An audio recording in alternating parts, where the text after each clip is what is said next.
नमस्कार। आकाशवाणी से प्रस्तुत है समाचार संध्या।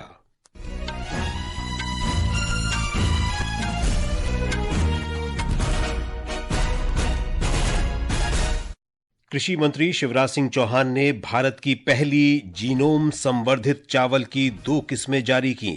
पैदावार बढ़ाने और लागत कम करने में सहायक होंगी।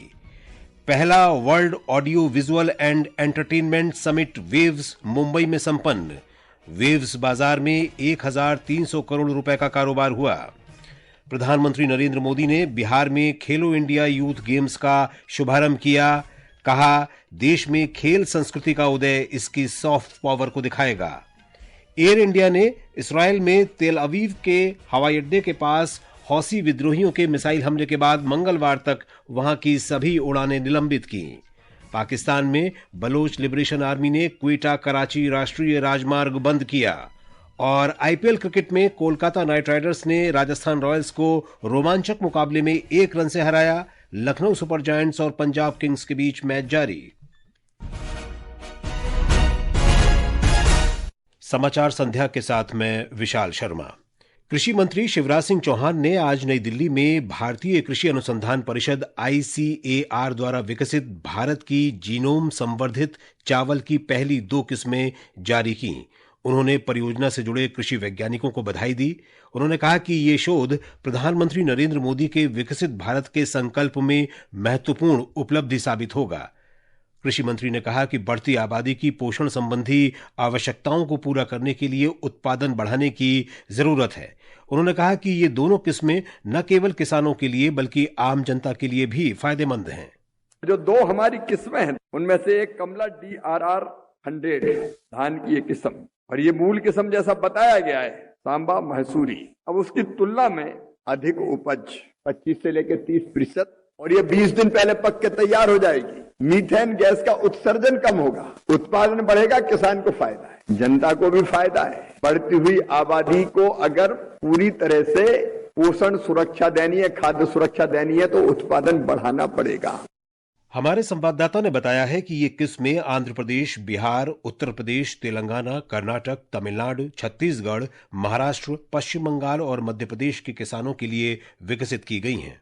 पहली धान की किस्म DRR धन 100 कमला है, जो सांबा महेश्वरी किस्म से बनाई गई है। ये किस्म 15 से 20 दिन पहले पक जाती है और 25% ज्यादा उपज देती है। दूसरी किस्म का नाम पूसा DST1 है, जो खारे और क्षारीय मिट्टी में भी अच्छी उपज देती है और ऐसी स्थिति में 30% ज्यादा उत्पादन करती है। अगर इन दोनों किस्मों की खेती करीब 50 लाख हेक्टेयर क्षेत्र में की जाए तो देश में अतिरिक्त 45 लाख टन धान का उत्पादन हो सकता है। ICAR ने कहा है कि ये दोनों किस्में जलवायु के अनुकूल और अधिक उत्पादन देने वाली हैं। ये देश में दूसरी हरित क्रांति लाने में अहम भूमिका निभाएंगी। अक्षित वेद्यान के साथ अमन यादव, आकाशवाणी समाचार, दिल्ली। और अब खबरें world audio visual and entertainment summit waves से।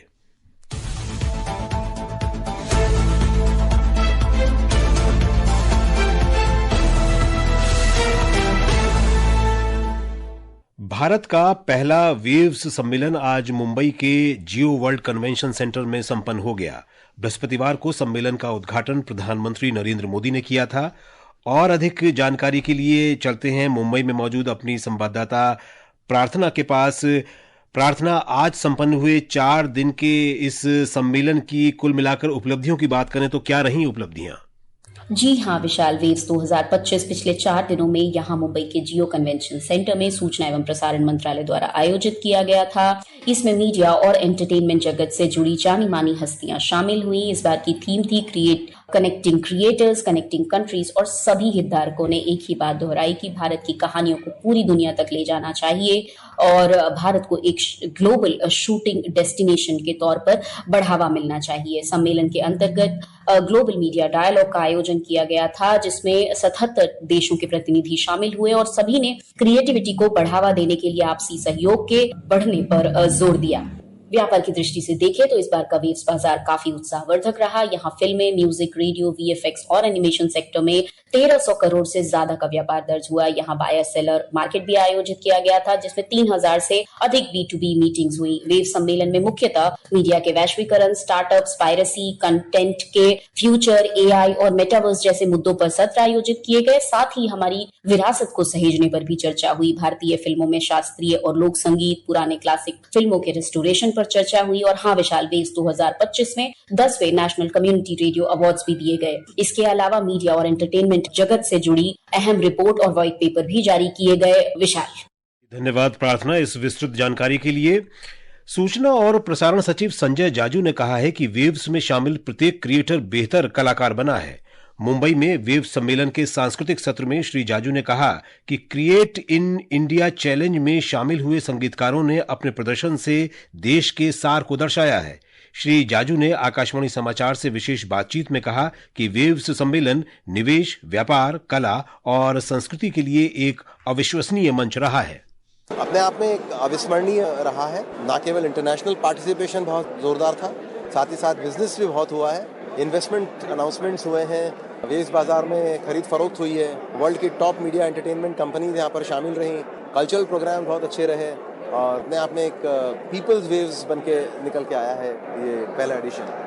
गृह मंत्री अमित शाह ने कहा है कि लोगों को संस्कृत भाषा सीखने की आवश्यकता है क्योंकि देश का संपूर्ण ज्ञान संस्कृत भाषा में है। उन्होंने कहा कि संस्कृत भाषा दुनिया की समस्याओं के समाधान के लिए मार्गदर्शन कर सकती है। श्री शाह नई दिल्ली में संस्कृत भारती के 1008 संस्कृत भाषण शिविरों के समापन समारोह में बोल रहे थे। संस्कृत एक प्रकार से भारत की आस्था है, हमारी परंपरा है, ये सत्य है, नित्य है, सनातन। इसके साथ साथ ज्ञान और ज्ञान की ज्योति दोनों एक प्रकार से संस्कृत में ही समाहित है। श्री शाह ने कहा कि संस्कृत अधिकांश भाषाओं की जननी है और सरकार देश में इसे बढ़ावा देने के लिए काम कर रही है। इन शिविरों में 25,000 लोग शामिल हुए। ये समाचार आकाशवाणी से प्रसारित किए जा रहे हैं। ताजा समाचार जानने के लिए आप हमारे social media handle x@AIR news Hindi को फॉलो कर सकते हैं। समाचार संध्या में आपका फिर स्वागत है। रक्षा मंत्री राजनाथ सिंह ने कहा है कि रक्षा मंत्री होने के नाते उनकी जिम्मेदारी सशस्त्र बलों के साथ मिलकर काम करना और भारत पर बुरी नजर डालने वालों को मुंहतोड़ जवाब देना है। रक्षा मंत्री ने नई दिल्ली में संस्कृति जागरण महोत्सव में ये बात कही। साथियों, एक रक्षा मंत्री के रूप में मेरा दायित्व है कि मैं अपने सैनिकों के साथ मिलकर देश की सीमाओं की सुरक्षा सुनिश्चित करूं। अपनी सेना के साथ मिलकर देश के ऊपर आंख उठाने वालों को मुंहतोड़ जवाब दूं। आप सभी हमारे प्रधानमंत्री नरेंद्र मोदी जी को अच्छी तरह जानते हैं, उनकी कार्यशैली से भी अच्छी तरह परिचित हैं, उनकी दृढ़ता से भी अच्छी तरह परिचित हैं। मैं आपको आश्वस्त करना चाहता हूं, प्रधानमंत्री मोदी जी के नेतृत्व में जैसा आप चाहते हैं वैसा होकर रहे। रक्षा मंत्री ने कहा कि पूरी दुनिया अब भारत को पहचानती है और वैश्विक मंच पर उसकी बातों को सुना जाता है। वायुसेना प्रमुख air chief marshal Amarpreet Singh ने आज नई दिल्ली में प्रधानमंत्री नरेंद्र मोदी से भेंट की। पहलगाम आतंकी हमले के बाद भारत और पाकिस्तान के बीच बढ़ते तनाव की स्थिति में ये मुलाकात महत्वपूर्ण है। पंजाब पुलिस ने पाकिस्तान के लिए जासूसी करने के आरोप में 2 लोगों को गिरफ्तार किया है। पलक शेर मसीह और सूरज मसीह पर कथित रूप से अमृतसर में सेना छावनी और एयरबेस के फोटो और संवेदनशील जानकारी की जासूसी का आरोप है। आरंभिक जांच में उनका संबंध पाकिस्तानी जासूसों से होने का पता चला है। जम्मू कश्मीर में रामबन जिले में सेना के वाहन के सड़क से फिसलकर 700 फुट गहरी खाई में गिरने से सेना के 3 जवानों की मृत्यु हो गई। इनकी पहचान सिपाही अमित कुमार, सुजीत कुमार और मन बहादुर के रूप में हुई है। प्रधानमंत्री नरेंद्र मोदी ने वीडियो संदेश के माध्यम से बिहार में खेलो इंडिया यूथ गेम्स 2025 का शुभारंभ किया। प्रधानमंत्री ने कहा कि उनकी सरकार ने देश में खेलों की संस्कृति विकसित की है और खेलो इंडिया इसका उदाहरण है। एक कल्चर के रूप में अपनी पहचान बना रहा है और जितना ज्यादा भारत में स्पोर्टिंग कल्चर बढ़ेगा उतना ही भारत की सॉफ्ट पावर भी बढ़ेगी।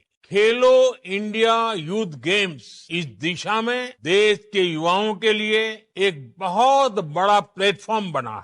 प्रधानमंत्री ने कहा कि देश में 1000 से अधिक खेलो इंडिया केंद्र खोले गए हैं और ये युवा खेल प्रतिभाओं को निखार रहे हैं।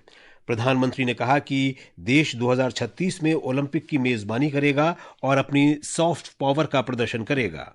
आज भारत प्रयास कर रहा है कि साल 2036 में ओलंपिक्स हमारे देश में हो। अंतर्राष्ट्रीय स्तर पर खेलों में भारत का दबदबा बढ़ाने के लिए स्पोर्टिंग टैलेंट की स्कूल लेवल पर ही पहचान करने के लिए सरकार स्कूल के स्तर पर एथलीट्स को खोज कर उन्हें ट्रेन कर रही है। खेलो इंडिया से लेकर टॉप स्कीम तक एक पूरा इकोसिस्टम इसके लिए विकसित किया गया है। खेल मंत्री मनसुख मांडविया ने इस अवसर पर कहा कि बिहार खेलों के क्षेत्र में भी आज राष्ट्रीय और अंतर्राष्ट्रीय स्तर पर भी अपनी पहचान बना रहा है।